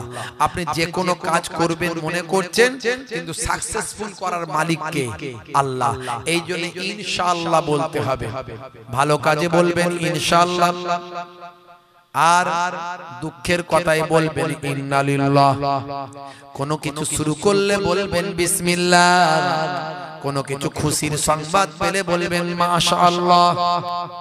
বলি তো নাকি আমরা? কি জি বলি তো নাকি? একটু হ্যাঁ হুদান না, রাগ করেছেন নাকি? কি জি বলি তো নাকি? আবার এক একজন এত বলে ঘন ঘন মাশাআল্লাহ, ঘন ঘন ইনশাআল্লাহ, কিন্তু কোনখানে ইনশাআল্লাহ কোনখানে মাশাআল্লাহ ওটা বলতে গিয়ে আবার গন্ডগোল করে। বলছে হুজুর আসসালামু আলাইকুম, ওয়ালাইকুম আসসালাম, বলে মাশাআল্লাহ করিম চাচা মারা গেছে। শুনেছেন? মাশাআল্লাহ করিম চাচা মারা গেছে। করিম চাচা মারা গেলে মাশাআল্লাহ বলে না, ইন্না লিল্লাহ বলে। ইন্না লিল্লাহি ওয়া ইন্না ইলাইহি রাজিউন বলে। বলছে মাশাআল্লাহ। কি রে ভাই মাশাআল্লাহ কেন বলছো? বলে এই যে মাশাআল্লাহ, ইন্না লিল্লাহ, সুবহানাল্লাহ, এগুলো তো আপনাদের কাছ থেকে শিখেছি। কোনখানে কোনটা বলতে হয় সেগুলো কি শেখানো হয়নি নাকি? তাহলে ঠিক জায়গায় ঠিক জিনিসকে অ্যাপ্লাই করতে হবে। বুঝতে পারছেন? হুজুরদের কাছে শুনেছে, কি শুনেছে? হুজুরদের কাছে শুনেছে যে ঘরেতে ছবি থাকে, স্বামী স্ত্রীর বিয়ের ছবি আছে না নাই, দীঘায় বেড়াতে যাওয়ার ছবি, গোসল করার ছবি অনেকে টাঙিয়ে রাখে দেওয়ালে। এই কয়েকদিন আগে দেখবেন দীঘায় ডুবে যাচ্ছে, ইন্টারনেটে ভাইরাল দেখবেন, দীঘায় ডুবে যাচ্ছে। অনেকে যায় না, দীঘায় গিয়ে ডুবে যায়। খুব সাবধান। নিশ্চয় আপনি পর্দা পুশিদা হেফাজতের মধ্যে সম্মান ইজ্জতকে ঠিক রেখে আপনি পৃথিবীর বিভিন্ন আল্লাহর নিদর্শন দেখতে পারেন, এতে কোনো ইসলামে বাধা নিষেধ নাই। কিন্তু আপনাকে হায়া শরম লজ্জা আপনাকে আপনার ঈমান আমল ইবাদত ঠিক রেখে তো ওই দীঘায় গিয়ে লোকে ছবি তুলে সেটা নিয়ে এসে ঘরে টাঙিয়ে রাখে। ছেলে যেদিনে খেতে শিখেছে প্রথম মুখে ভাত, ক্ষীর খাওয়ানি বলে, আমরা বলি ক্ষীর খাওয়ানি, কেউ কেউ বলে অন্নপ্রাশন। ক্ষীর খাওয়ানির ছবির সময় ছবিটা তুলেছে, তুলে নিয়ে বাড়িতে ভালো করে টাঙিয়ে রেখেছে। হে তরুণ যুবকেরা শুনে রেখে দেন, এই যে বাড়িতে ফটো টাঙিয়ে রাখা, বাড়িতে স্ট্যাচু রাখা, বাড়িতে মূর্তি রাখা, বাড়িতে ছবি রাখা, আল্লাহর নবী বলেন মা আসফালা মিনাল কাবাইন, আল্লাহর নবী বলেন লা ইয়াদখুলুল মালায়েকাতু বাইতান ফীহি কালবুন আও তাসাবির। যে ঘরে ছবি থাকে, যে ঘরে স্ট্যাচু থাকে, যে ঘরের দরজার সামনে পালতু কুত্তা থাকে, কুকুর থাকে, সেই ঘরে আমার আল্লাহ রহমতের ফেরেশতা প্রবেশ করে না। ছবি থাকলে ঘরে ফেরেশতা ঢুকবে না। আর শিকারী কুকুর ছাড়া, শিকারী কুকুর হলে আলাদা কথা, ট্রেনিং প্রাপ্ত কুকুর হলে আলাদা কথা, কিন্তু বাঁশবাগানের ঝাড়ে গিয়ে পায়খানা খায় আর আপনার ঘরের দরজার সামনে এসে ঘুমায়, এরকম কুকুর যদি থাকে আপনার ঘরে রহমতের ফেরেশতা ঢোকে না। এখন চাচা ওয়াজ শুনে নিয়েছে যে ঘরে নাকি ছবি থাকলে, মূর্তি থাকলে, স্ট্যাচু থাকলে ফেরেশতা ঢোকে না। তখন যখন দেখছে জাকাতদানির কষ্ট হচ্ছে, অবস্থা খুব খারাপ, বুঝতে পারছে, তখন ছেলেদেরকে বলছে বাবা রে কই রে, কি বলে মরতে আমাকে একদম ইচ্ছা যায়নি, অনেক কাজ বাকি, এক কাজ কর, হুজুরদের কাছ থেকে শুনেছি যে ঘরে ছবি থাকবে সে ঘরে ফেরেশতা ঢুকবে না, তা আমাকে কোন রকমে নিয়ে গিয়ে ওই ছবিওয়ালা ঘরটায় ঢুকিয়ে দে, ওই মূর্তিওয়ালা ঘরটায় ঢুকিয়ে দিয়ে ফেরেশতা এসে আমার রূহটা না করতে পারে। কোন জায়গার ফায়দা কোন জায়গায় লাগাচ্ছে বুঝতে পারছে, কিন্তু জানে না ওটা রহমতের ফেরেশতা ঢুকবে না, আজরাইল ফেরেশতা সব জায়গায় ঢুকতে পারে, ওটা তার জানা নাই। ভাইরা আমার, তরুণ যুবকেরা, খুবই সংক্ষেপ করে বলবো, লম্বা চওড়া নয়, কথাই কথা বেড়ে যাচ্ছে। হে তরুণ যুবকেরা, হে আমার মুরব্বিয়ানেরা, শুনে রেখে দিন বাবা, জেনে রেখে দেন মুসলমান, এইভাবে যেতে যেতে বহুদূর চলে গেলেন পূর্ব দিকে।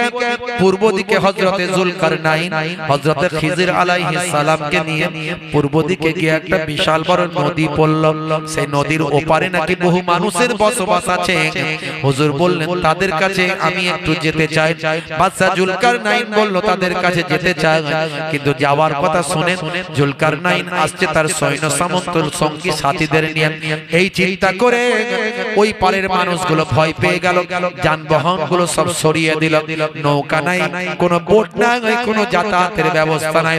হযরতে যুলকারনাইন বললেন শোনো, তোমরা এক কাজ করো সঙ্গীরা, সৈন্যরা, তোমরা জঙ্গল থেকে বড় বড় গাছ কেটে নিয়ে এসে ডোঙা তৈরি করো, ডোঙা তৈরি করো, নৌকা তৈরি করো, যাতায়াতের ভেলা তৈরি করো। এই ডোঙা নৌকা তৈরি করে এপার থেকে ওপারে গিয়ে ওই গ্রামের ভিতরে গিয়ে পৌঁছে গেলেন। গিয়ে দেখেন মানুষগুলো বড় দুর্বল, বড় সহজ সরল মানুষ। ওই মানুষগুলো যুলকারনাইনের ভয়ে অস্থির। বাদশা যুলকারনাইন বললেন আমি তোমাদের কোনো ক্ষতি করতে আসি না, তোমাদের খোঁজ খবর নেওয়ার জন্য এসেছি, তোমাদের সঙ্গে ভালো ব্যবহার করার জন্য এসেছি। তাদের মাঝখানে হযরতে যুলকারনাইন ইসলামের দাওয়াতটা পৌঁছে দিলেন। হাজার হাজার মানুষ ভাই আমার যুলকারনাইনের কথা শুনে, আল্লাহর মাহবুব বান্দাদের কথা শুনে তারা সকলে ভাই আমার ঈমানদার হয়ে গেল।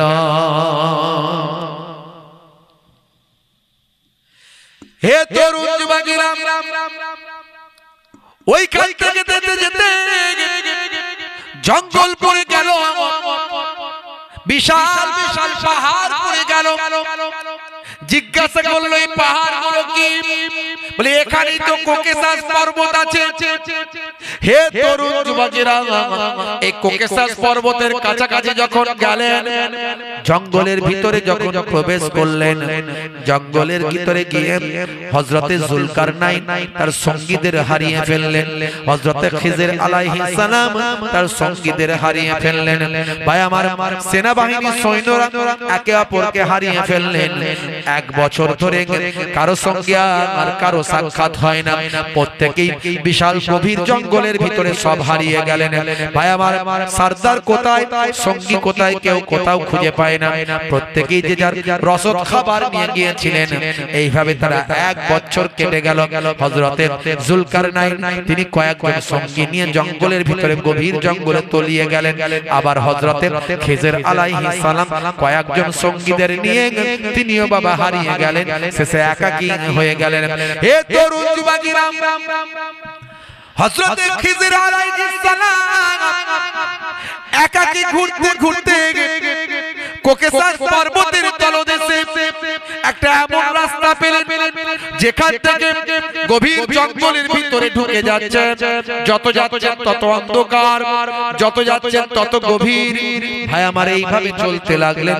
হযরতে খিজির আলাইহিস সালাম চিন্তা করলেন এই কোকেসাস জঙ্গলের ভাই আমার গভীর তলদেশে এই সুড়ঙ্গ মতো রাস্তার ভিতর দিয়ে গভীর জঙ্গল, অন্ধকার জায়গা, যেখানে সূর্যের আলো পৌঁছায় না, সেই জায়গার ভিতরে এই আবে হায়াত কুয়াটা আছে। মনে হয় সেই রাস্তা পেয়েছি। একথা চিন্তা করে হযরতে খিজির আলাইহিস সালাম অন্ধকার গভীর জঙ্গলের ভিতর ভাই আমার সূর্যের আলো পৌঁছাচ্ছে না, যত ভিতরে যাচ্ছেন তত অন্ধকার। এমন সময় নিজের ভিতর থেকে, নিজের কাছ থেকে ওই যে মানিক পাথর নিয়ে এসেছিলেন, যে পাথরের আলো লাইট চকচক করে, সেই আলোটা সেই সময় পাথরটা লাইট মারতে লাগলেন। হে তরুণ যুবকেরা, এই আলো বিচ্ছুরিত পাথর যখন বের করলেন, সেই পাথরের আলোতে ভাই আমার অন্ধকারের ভিতরে আলোকিত হলো রাস্তা দেখা গেল। ওই রাস্তা দিয়ে যেতে যেতে যেতে যেতে গভীর জঙ্গলের ভিতরে এমন অন্ধকার ময়াচ্ছন্ন জায়গা, যেখানে মানুষ প্রবেশ করা সহজ নয়, মানুষ কোনো তথ্য পেতে পারে না, এমন জায়গা। হযরতে খিজির আলাইহিস সালামকে আমার আল্লাহ পৌঁছে দিলেন। সেখানে গিয়ে দেখলেন, হাই রে হাই, যেটা মনে করেছিলাম সেটা, এখানে একটা কুয়া আমি দেখতে পাই। যে কুয়াটা দেখে অবাক হয়ে গেলাম, যে কুয়ার পানিটা সাদা ধপ ধপ ধপ ধপ করছে, দুধের যে সাদা।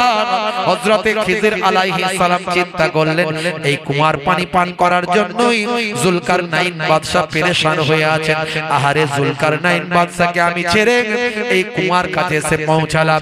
ঠিক আছে, আমি যখন চলে এসেছি আমি একটু পানিটা পান করি, তারপরে জুলকারনাইনকে এখানে ডেকে নিয়ে আসবো। হে তরুণ যুবকেরা, হযরতে খিজির আলাইহিস সালাম সেই কুয়ার ধারে গেলেন, হাতে করে আজলা ভর্তি পানি তুললেন, মুখে দিলেন, পান করলেন। এত সুন্দর পানি জীবনে আর কখনো খান না। দুধের যে সাদা আর মধুর যে মিষ্টি, এই পানি খেয়ে তিনি তৃপ্তি লাভ করলেন। তার কয়েকদিনের ক্ষুধা মিটে গেল, তার শরীরের উজ্জ্বলতা বেড়ে গেল, চেহারা পরিবর্তন হয়ে গেল। এই পানি খাওয়ার সঙ্গে সঙ্গে তার চেহারা পাল্টাতে শুরু করলো, চেহারা পরিবর্তন হতে শুরু করলো, চেহারার উজ্জ্বলতা বেড়ে গেল। চেহারার বাবা ভাই আমার যে সমস্ত স্ট্রাকচার ছিল সেগুলো আস্তে আস্তে বদলে গেল, হুজুরের চেহারা পাল্টে গেল। হে তরুণ যুবকেরা, হযরতে খিজির আলাইহিস সালাম নিজের আসুদা ভর্তি করে সেই পানিটা পান করলেন। এই পানি আর অন্য কোন পানি নয়, এই পানি হলো আল্লাহর কুদরতি কুয়া, আবে হায়াতের পানি। যে পানি পান করলে মানুষ পৃথিবীর জমিনে কখনো মারা যায় না। জোরে হবে না, জোরে হবে না। এই পানি পান করে আসুদা পূর্ণ করলেন। তারপর চিন্তা করলেন, তো জুলকারনাইনকে আমাকে খুঁজে বের করতে হবে, কোথায় গেল? আস্তে আস্তে সেখান থেকে বের হয়ে এলেন।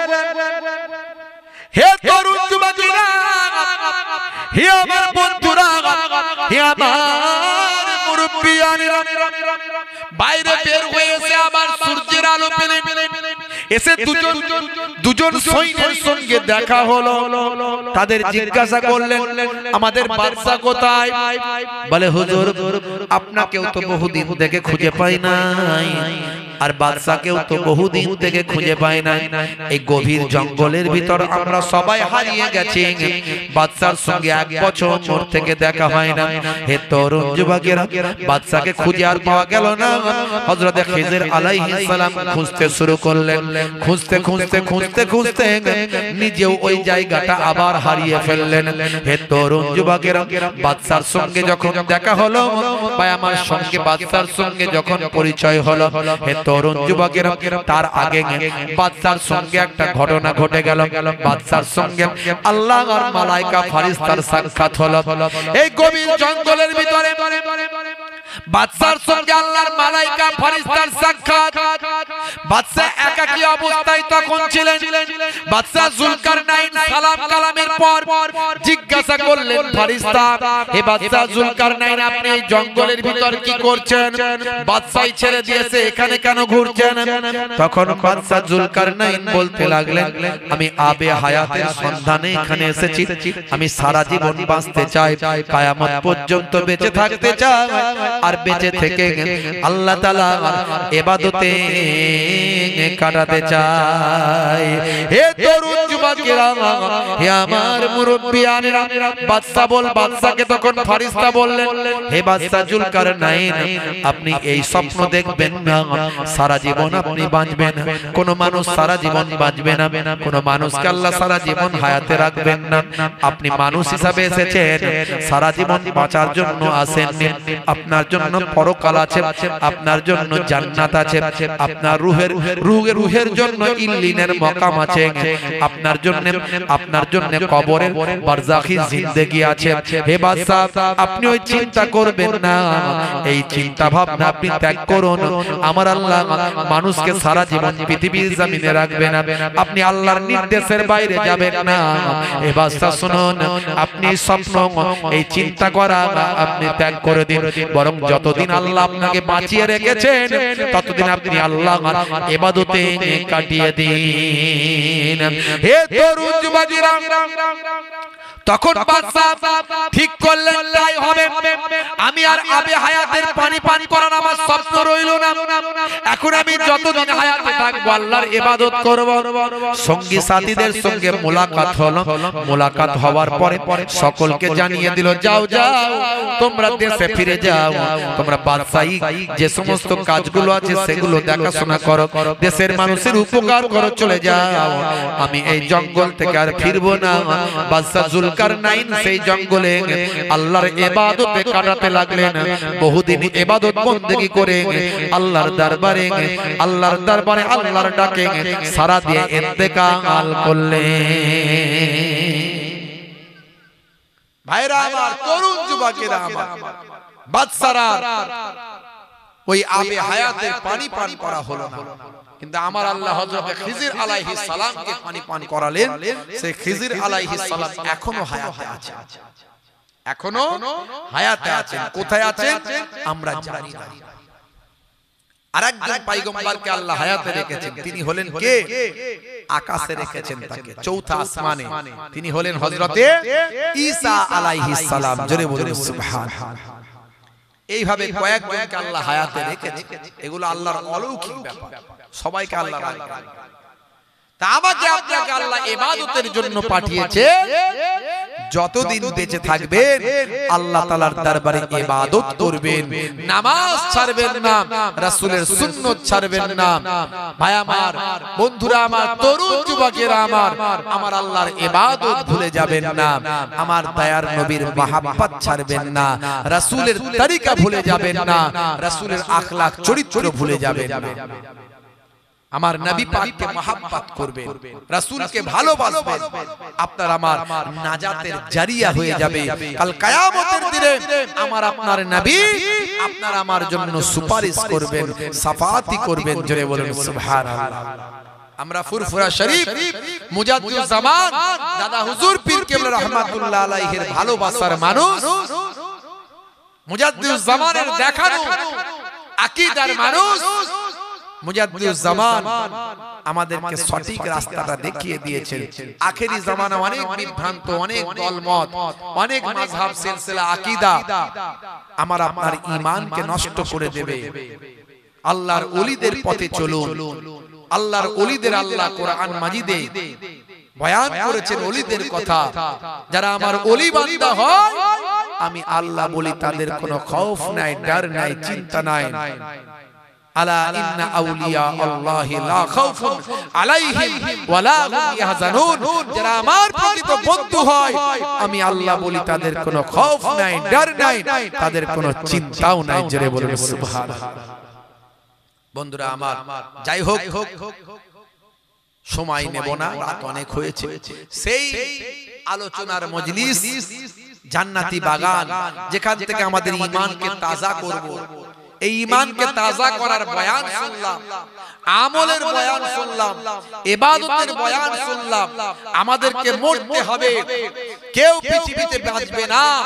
আমার আল্লাহ কোরআন মাজিদে বলেছেন, কুল্লু নাফসিন যায়কাতুল মউত, প্রত্যেক প্রাণী মাত্রই মারা যাবে, মৃত্যুর সময় এদিক ওদিক করা হবে না। তাহলে এই জায়গায় আমরা অল্প দিনের জন্য আছি, আমরা ইবাদত করে কাটাবো, বলুন ইনশাআল্লাহ। প্রত্যেকেই আমরা নামাজি হয়ে যাব, বলুন আল্লাহুম্মা আমিন।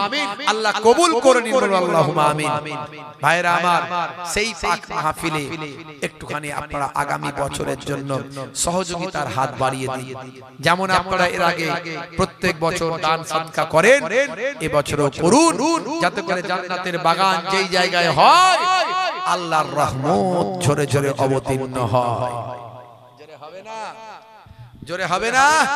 এই কমিটির ছেলে খাতা নিয়ে এসো। যে জায়গায় জিকরুল্লাহ, জিকরুন নবীর আলোচনা হয়, সেই জায়গাতে আল্লাহর মালাইকা ফেরেশতারা হাজির হয়ে যায়। সরেফা আনহুমুল আযাব, নির্দিষ্ট আযাব গজবকে আল্লাহ সরিয়ে দেন। জোরে বলুন সুবহানাল্লাহ। তাহলে এই গ্রাম থেকে আল্লাহ বিপদ আপদকে সরিয়ে দেবেন এই পাক মাহফিলের ওসিলায়। ফুরফুরা শরীফ মুজাদ্দিদুজ জামান পীর আবু বকর সিদ্দিক রাহমাতুল্লাহ আলাইহি, আপনাদের দাদা হুজুর কেবলা, আমার পন্নানা জান হুজুর পীর কেবলা, এই পাক মাহফিলের নাম দিয়েছিলেন দারজিনে আইসা আলাইহিস সালাম। ওয়াজ নাসিহাতের মাহফিল, সওয়াব রেসানির মাহফিল। এই পাক মাহফিলের ওসিলায় আমার আপনার ময় মুরব্বি কবরে পড়ে পড়ে সওয়াব পান। জোরে বলুন সুবহানাল্লাহ। ভাইরা আমার, কারো বাপ কবরে, কারো মা কবরে, কারো ভাই কবরে, বোন কবরে, দাদা দাদি কবরে, তারা বড় আশা করে আপনার আমার দিকে তাকিয়ে আছে। কার কার দিকে লক্ষ্য করছেন? মিন আবিন, নিজের বাপের দিকে, আও উম্মিন, নিজের মায়ের দিকে, আও আখিন, নিজের ভাইয়ের দিকে, আও সাদিকিন, নিজের বন্ধুর দিকে। দুনিয়ার মধ্যে কেউ যদি তাদের জন্য কিঞ্চিত দান সদকা করে দেয়, সেটার কিঞ্চিত থাকে না, সামান্য থাকে না, কাল জাবালে রহমতের পাহাড় করে আল্লাহ পৌঁছে দেয়। জোরে হবে না? তাহলে কারো বাপ কবরে চলে গেছে, মা কবরে চলে গেছে। আমার আল্লাহ কোরআন মাজিদের ভিতরে বললেন, মান জাআ বিল হাসানাতে ফালাহু আসরু আমসালিহা, বান্দা এক দিবি, আমি আল্লাহ তোকে 10 দেব। জোরে বলুন সুবহানাল্লাহ। ওয়াদাকার, আল্লাহর ওয়াদাকার, আল্লাহর ওয়াদা কখনো মিস হবে? মিস হবে না। তাহলে বাপজি আমার, হাদিসে কুদসির মধ্যেও এসেছে, একের বদলে আমি আল্লাহ 10 দেব, একের বদলে 100 দেব। তার তরে শুকর লাখো বার ইয়া নবী সালামুন ইয়া রাসূল সালামুন, জোরে জোরে জোরে, ইয়া হাবিব সালামুন।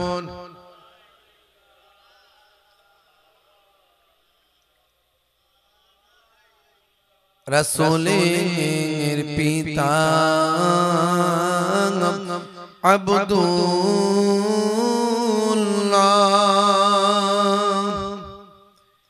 হাবিবের মাতা আমিনা,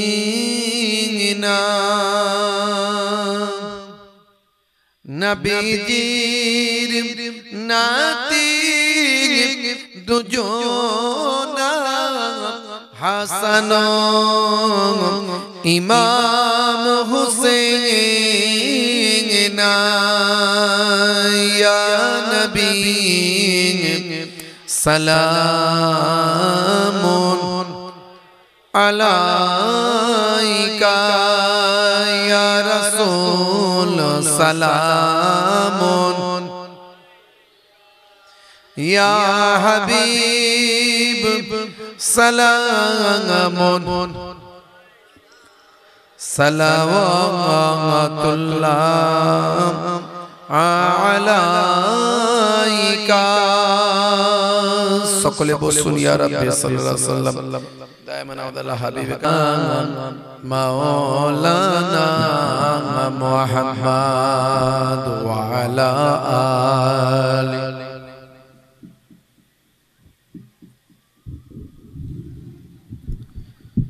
সাইয়্যিদিনা ওয়া আলা আলি সাইয়্যিদিনা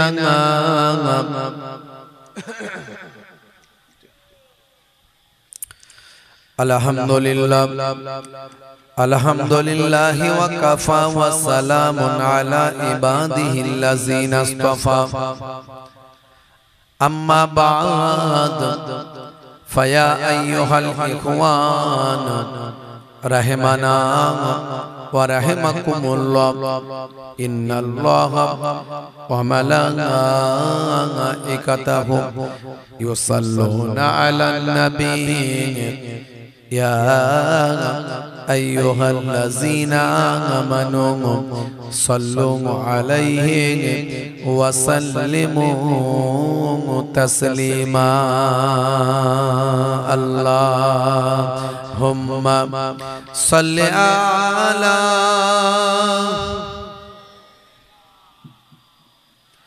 مولانا محمد وعلى آله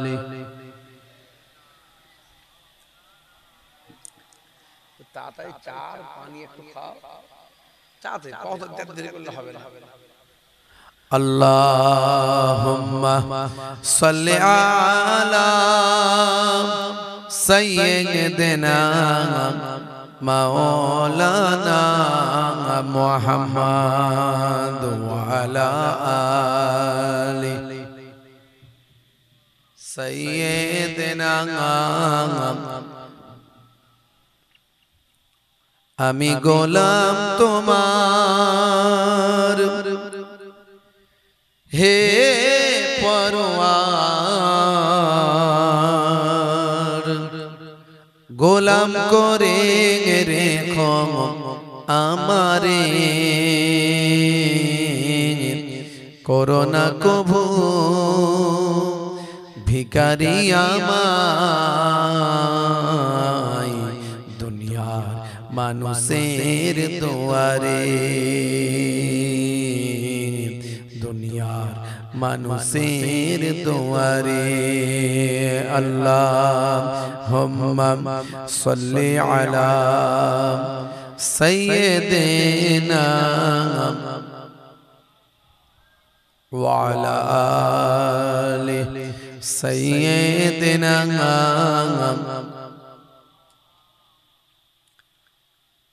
কালেমা জিকির লা ইলাহা ইল্লাল্লাহ আরো জোরে লা ইলাহা ইল্লাল্লাহ লা ইলাহা ইল্লাল্লাহ লা ইলাহা ইল্লাল্লাহ আল্লাহ আল্লাহ আল্লাহ আল্লাহ আল্লাহ আল্লাহ জোরে জোরে আল্লাহ আল্লাহ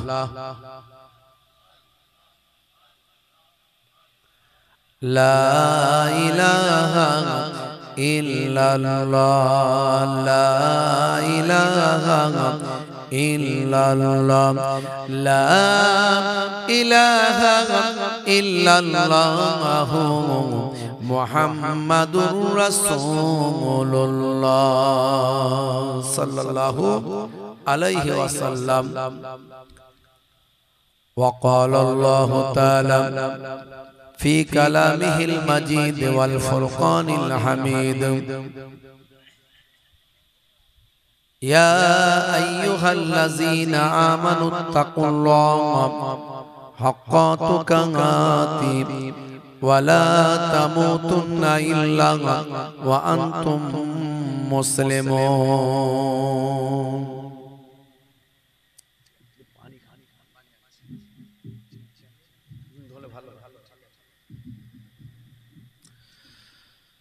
وقال الله تعالى أيضا في كتابه مخبرا ما خلقت الجن والإنس إلا ليعبدون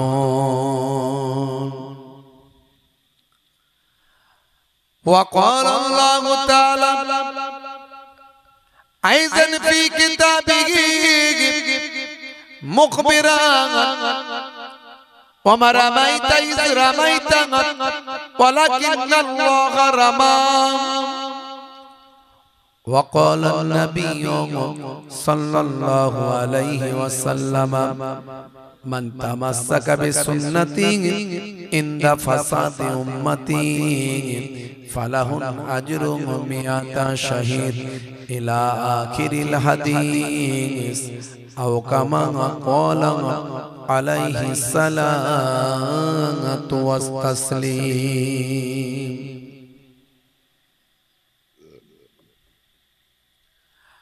وقال النبي صلى الله عليه وسلم سباب المسلم فسوق وقتاله كفر إلى آخر الحديث أو كما قال عليه الصلاة والسلام শ্রদ্ধেয় সম্মানীয় এই মাটিয়া কি পাড়া জানো বলে পূর্ব পাড়া গ্রামের আমার বাপজিরা তরুণ যুবকেরা মুরব্বিয়ানেরা প্রতি বছরের ন্যায় এবছর আজকের এই জান্নাতের বাগান তৈরি করা হয়েছে আমার পূর্বে মুহতারাম হযরত মাওলানা আবু আনসারী সাহেব খুব বিখ্যাত ওয়াইজ বিখ্যাত বক্তা লেকচারার্স অ্যাসোসিয়েশন অফ বেঙ্গলের অন্যতম দায়িত্বপ্রাপ্ত ব্যক্তিত্ব তিনি আলোচনা করেছেন কিছু কথা বলেছেন আমি আপনাদের ভাই ফুরফুরা দরবার শরীফ ছোট হুজুর পীর কেবলা রাহমাতুল্লাহ আলাইহির মেয়ের ছেলে নাতি মায়াপুর পীরনগরী হুজুর পীর কেবলা রাহমাতুল্লাহ আলাইহির ছেলে পৌত্র হরিণখোলা দরবার শরীফ থেকে আপনাদের খেদমতে এসেছি খুব অল্প সময়ের জন্য কিছু আলোচনা করে আপনাদের খেদমত থেকে বিদায় নেব আপনারা যারা এখনো বাড়িতে অপেক্ষা করছেন কই সে মানুষগুলো কই বেরোয়নি কেন এখনো যারা অপেক্ষা করছেন গেল কোথায়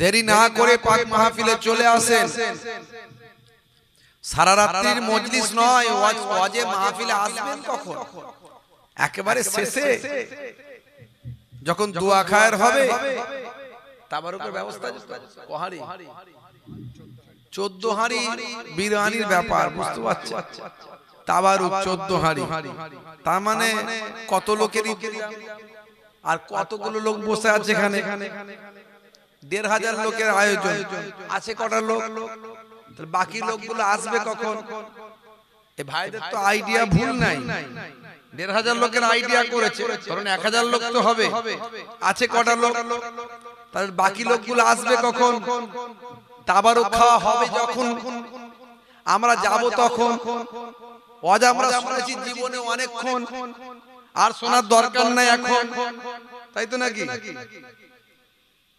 তাহলে এই যদি অবস্থা হয় তাহলে ওয়াকফ সম্পত্তি আমাদের থাকবে না যাবে আগে বলেন তো দেখি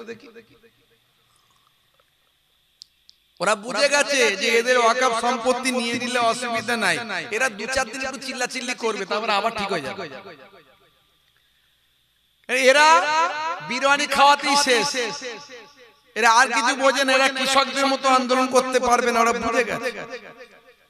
কি জি কথা ঠিক বলছি না ভুল বলছি? রাগ করছেন আমার কথায়? একটা জান্নাতের বাগান, এত মানুষ হওয়ার কথা, কই মানুষ কই গেল কথা?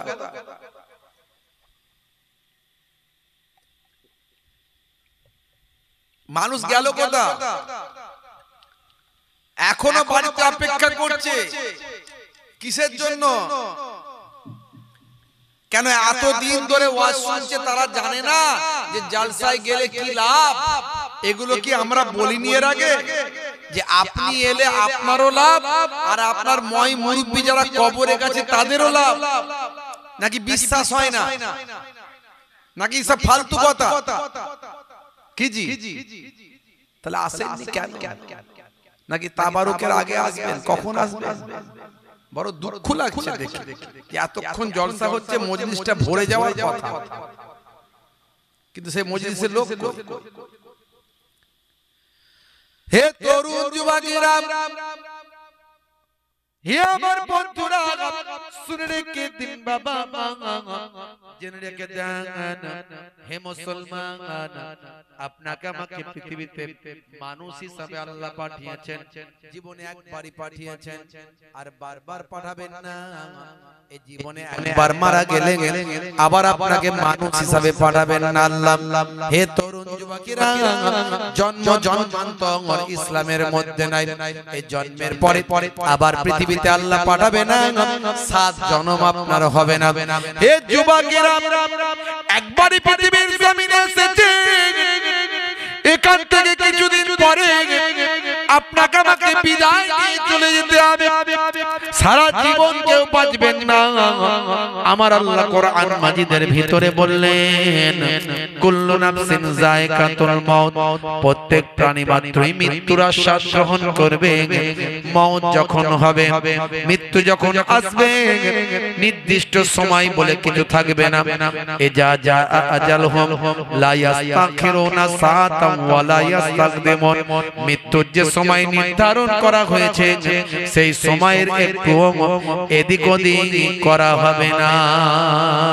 হে তরুণ যুবকেরা, হে আমার বন্ধুরা, মৃত্যুর সময় যখন উপস্থিত হবে, মৃত্যুর ভয়ে যেখানে পালায়ন করো না কেন বান্দা, আইনামা তাকুনু ইউদরিকুমুল মাউত ওয়ালাউ কুনতুম ফি বুরুজিম মুশাইয়াদা, বান্দা তুমি মৃত্যুর ভয়ে সুদৃঢ় গম্বুজের ভিতর, মজবুত কেল্লার ভিতর, লোহার সিন্দুকের ভিতর, যেখানেই যাও না কেন বান্দা, কেউ বাঁচার জন্য ভেলোর যায় কি যায় না?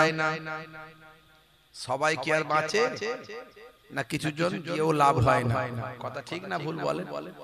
কেউ বাঁচার জন্য চেন্নাই যায়, সবাই কি আর বাঁচে? বাঁচে না। আল্লাহ হায়াত রাখলে আলাদা কথা, না হলে চেন্নাই গিয়েও লাভ নাই। আমার আল্লাহ কোরআন মাজিদের ভিতরে বললেন, মৃত্যুর ভয়ে তুমি যেখানে যাও না কেন বান্দা, তুমি মজবুত কেল্লার ভিতর তুমি চলে যাও বান্দা, সুদৃঢ় গম্বুজের ভিতর চলে যাও। আমি আল্লাহ তোমাদের জানিয়ে দিই, মৃত্যুর হাত থেকে রেহাই পাবে না। হে তরুণ যুবকেরা, মরবেন তো মরবেন বাবা, আপনাকে আমাকে বাঁচতে হবে। যতদিন বাঁচবেন আল্লাহ এবং রাসূলের পথে বাঁচুন, যতদিন বাঁচবেন ততদিন হালালের পথে বাঁচুন, যতদিন বাঁচবেন ন্যায় নীতির উপর বাঁচুন। এই দুনিয়া হলো অল্প দিনের, পরকালটা হলো চিরস্থায়ী। আমার আল্লাহ অন্য জায়গায় কোরআন মাজিদের ভিতরে তাই বললেন, বাল তুসিরুনাল হায়াতাদ দুনিয়া ওয়াল আখিরাতু খায়রুম ওয়া আবকা, এই দুনিয়া ক্ষণস্থায়ী, পরকালটা হলো চিরস্থায়ী। আমরা বাঁচার চেষ্টা করি, কিন্তু বাঁচতে কি আর পারি? পারি না। আমাদেরকে মরতে সেই হবেই হবে। আমার মরণ আসিবে কখন কেউ তা জানে না, তোমার মরণ আসিবে কখন কেউ তা জানে না। আমি মরে গেলে তোমরা আমায় ভুলে যেও না, আমি মরে গেলে তোমরা আমায় ভুলে যেও না। আমার মরণ আসিবে কখন কেউ তা জানে না, তোমার মরণ আসিবে কখন কেউ তা জানে না। এই দুনিয়ায় চিরজীবন কেউ তো থাকবে না, অন্ধকার কবর যে তোমার আসল ঠিকানা। এই দুনিয়ায় চিরজীবন কেউ তো থাকবে না, অন্ধকার কবর যে তোমার আসল ঠিকানা। সেই কবরে পিতা মাতা কেউ তো আসবে না, সেই কবরে পিতা মাতা কেউ তো আসবে না। আমার মরণ আসিবে কখন কেউ তা জানে না, তোমার মরণ আসিবে কখন কেউ তা জানে না। কথা ঠিক না ভুল বলেন? মরতে আপনাকে আমাকে হবে, কেউ সারা জীবন বাঁচার চেষ্টা করলেও পারবো না। বন্ধুরা আমার, তরুণ যুবকেরা আমার, হে আমার মুরব্বিয়ানিরা, একজন ব্যক্তি আবে হায়াতের পানি পান করেছিলেন। তার নাম কি আপনাদের জানা আছে? জানেন? যিনি এখনো বেঁচে আছেন, আল্লাহ যাকে এখনো পাই বাঁচিয়ে রেখেছেন। হে তরুণ যুবকেরা,